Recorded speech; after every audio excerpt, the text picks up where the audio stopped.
नाहीत म्हणजे खासदार साहेब किती कार्यक्षम आहेत हे दिसून येत आहे, असे म्हणत महायुतीचे उमेदवार नरेंद्र पाटील यांनी आजच्या पत्रकार परिषदेत अनेक प्रश्न उपस्थित केले।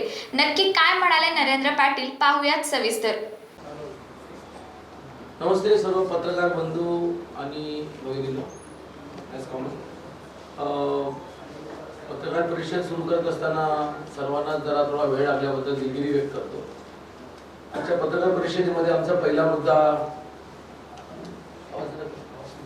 स्पष्ट आहे की मी 23 प्रश्न या ठिकाणी विचारले होते आणि 23 प्रश्नामधून अजूनही एकही उत्तर प्रेसच्या समोर त्या ठिकाणी देण्यात आलेलं नाहीये। याचं का देण्यात आलं नाहीये, त्याची कारणं काय आहेत हे मला कल्पना नाहीये। परंतु जे विद्यमान खासदार गेले 10 वर्ष या जिल्ह्यामध्ये खासदार म्हणून, लोकप्रतिनिधी म्हणून या ठिकाणी काम करतात, त्यांना फक्त मला वाटतं 2 ते 3 तासामध्ये उत्तर अपेक्षित होतं। परंतु ज्या अर्थाने त्यांनी पत्रकार परिषदेमध्ये विचारलेले 23 प्रश्नाला उत्तर देता आले नाही, याचा अर्थ असा होतो की एकतर त्यांना कोणीतरी चिठ्ठी व्यवस्थित लिहून दिलेली नाही, जी मी टीव्ही चॅनलच्या कार्यक्रमामध्ये पाहिली तशीच कोणीतरी चिठ्ठी अजून लिहून दिलेली नसावी किंवा त्यांच्याकडे त्याचं उत्तर नसावं। त्याच्यामुळे अजून तर काय मला अधिकृतपणे त्यांच्याकडनं कुठेही माझ्या प्रश्नाचं उत्तर मला या ठिकाणी मिळाले नाहीये। त्याच्याबद्दल ते किती कार्यक्षम आहेत त्याच्यावरून त्या ठिकाणी कळतं। आज माझा तो पहिला मुद्दा आहे। दुसरा मुद्दा आहे माझ्या असणाऱ्या विकास कामाचा। मी निवडणुकीमध्ये उतरलो त्यावेळेला काही प्रमुख मुद्दे मी या विकास कामाचे घेतले होते। माझ्या कुठल्याही पत्रकार परिषदेमध्ये माझा छत्रपती म्हणून त्यांना विरोध नाहीये, हे मी स्पष्टपणे जाहीर केलं। किंवा एक योग्य लोकप्रतिनिधी नाहीये आणि मग त्यांच्या समोर मी या ठिकाणी निवडणूक लढवतो, हे मी जाहीर केलं होतं। त्याच आधारावरती मी माझी कार्यपद्धत आज या ठिकाणी राबवत आहे। ही पत्रकार परिषद शेवटची असल्यामुळे म्हणजे याच्यानंतर पत्रकार परिषद घ्यायला मलाही वेळ भेटणार नाही, कारण आजपासून मी पूर्णपणे 21 तारखेच्या 5 वाजेपर्यंत सगळे कार्यक्रम निश्चित केलेले आहेत आणि त्याच्यामुळे कुठे मोकळा वेळ भेटणार नाही। म्हणून मुद्दामून पत्रकारांनाही शुद्धीमध्ये प्रश्न विचारावं आणि मी शुद्धीत उत्तर द्यावं या चांगल्या भावनेने ही पत्रकार परिषद या ठिकाणी ठेवलेली। नक्कीच या नगर परिषदेच्या गोंधळ कारभाराबद्दल मी या ठिकाणी आपल्याशी बोललो होतो। ज्या गोंधळ कारभाराबद्दल मी मागच्या पत्रकार परिषदेमध्ये म्हटलो होतो की पुढच्या येणाऱ्या पत्रकार परिषदेमध्ये मी या ठिकाणी उघडकीस आणेन। निवडणुकीच्या निमित्ताने जे कार्यालय विद्यमान खासदारांनी या ठिकाणी घेतलेले आहे, त्या खासदारांनी विद्यमान कार्यालय जे घेतलेले आहे ते कार्यालयाचं त्या ठिकाणचा असणारा जो कर आहे तो या ठिकाणी भरला गेलेला नाही।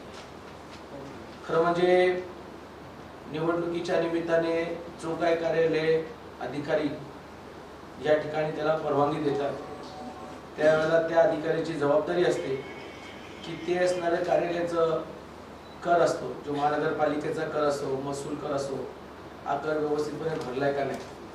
परंतु दुर्भाग्याने ते भरलेलं नसून रविवार पेठ येथील राष्ट्रवादी काँग्रेस पक्षाचे उमेदवार तात्पुरते निवडणूक कार्यालयासाठी नगरपालिकेच्या मुख्य अधिकाऱ्यांनी NOC जी दिलेली आहे, परंतु सदर इमारतीचं 30/3/19 अखेर 53 लाख एवढी रक्कम म्हणजे घरपट्टी थकबाकीत आहे। हे थकबाकीत असताना देखील पण या ठिकाणच्या असणाऱ्या मुख्य अधिकाऱ्यांनी कशा प्रकारे ते कार्यालय त्यांना दिलं याचा खुलासा अधिकाऱ्यांनी त्या ठिकाणी करणं गरजेचं आहे। 3 दिवसापूर्वी एका उमेदवारांना या ठिकाणी किडनॅप केलं गेलं। बिचकुले नावाचे उमेदवार आहेत, त्यांनी एक लेखी तक्रार निवडणूक आयोगाकडे दिली। त्यामध्ये काही अधिकाऱ्यांना त्याच्यामध्ये त्यांनी स्पष्टपणे लेखी दिलेला आहे आणि त्यावरती अजून कारवाई झाली नाही। ज्यांची नावं त्या अर्जामध्ये आहेत ही सर्व मंडळी ही विद्यमान खासदारांचे सहकारी आहेत। म्हणून या ठिकाणी पोलीस यंत्रणेवरतीही कशा प्रकारे दबाव टाकला जातो खासदारांच्या माध्यमातून किंवा त्यांच्या लोकांच्या माध्यमातून हे या ठिकाणी स्पष्टपणे उघडकीस येत आहे। ज्या पवई नाकाच्या ग्रेड सेपरेटर या ज्या बांधकाम आज या ठिकाणी मोठ्या प्रमाणामध्ये चालू आहे, छत्रपती शिवरायांच्या खाली एक अंडरग्राऊंड बोगदा, खरं म्हणजे मला जी माहिती मिळाली ती अशी मिळाली होती की त्या ठिकाणी वरती पहिला फ्लायओव्हर करण्याचा निर्णय घेतला. कालांतराने काही उद्योगपत्यांचं हित जपण्याकरिता त्या ठिकाणचे असणारे मोठे हॉटेल्स जे आजूबाजूला आहेत त्या हॉटेलचे हित जपण्याकरिता मुद्दा म्हणून तो अंडरग्राऊंड आय थिंक जो ब्रिज, अंडरग्राऊंड ब्रिज किंवा अंडरग्राऊंड टनेल आपण म्हणू शकतो, तो त्या ठिकाणी घेण्यात आला. त्या अंडरग्राऊंड टनेलमधून त्या ठिकाणचे असणारे 1.5 ते 2 वर्ष झाले त्या छोट्या मोठ्या व्यापाऱ्यांना त्याचा फार मोठ्या प्रमाणामध्ये त्रास होतो. या त्रासामुळे त्या ठिकाणचे असणारे छोटे व्यवसाय करणाऱ्या लोकांना फार अडचणीला सामोरं जावं लागत आहे.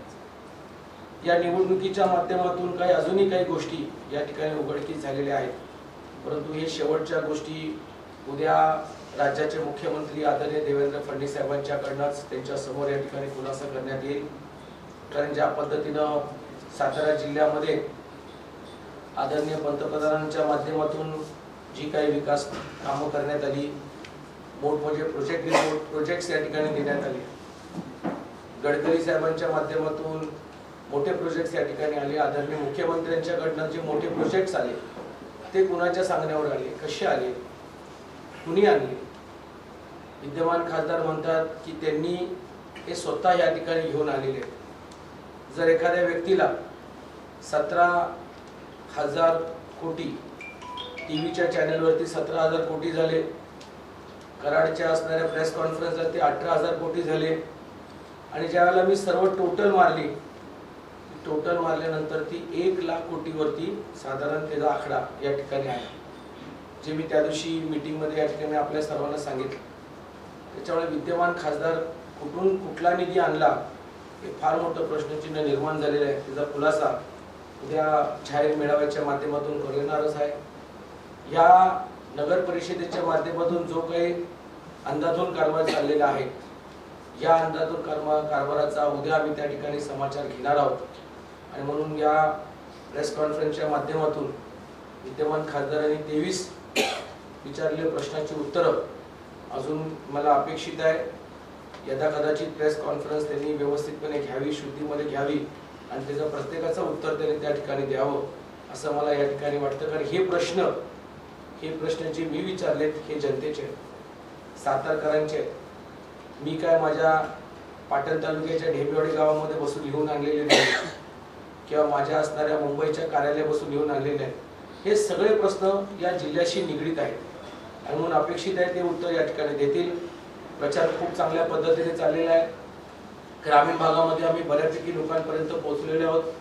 ग्रामीण भागाच्या लोकांचे प्रश्न, दुष्काळ भागाचे प्रश्न, बेरोजगारांचे प्रश्न, या सगळ्या प्रश्नावरती माझं उद्या काय विजन असणार आहे, हे जे किल्ले, जे आमचे 5 महत्त्वाचे किल्ले जे आपल्या जिल्ह्यामध्ये आहेत, त्यामध्ये एक जो स्वतःच्या त्यांच्या ताब्यात असणारा किल्ला आहे, या सगळ्या किल्ल्यांबद्दल माझी काय भूमिका आहे, माझ्या पक्षाची काय भूमिका राहील, याच्याबद्दल.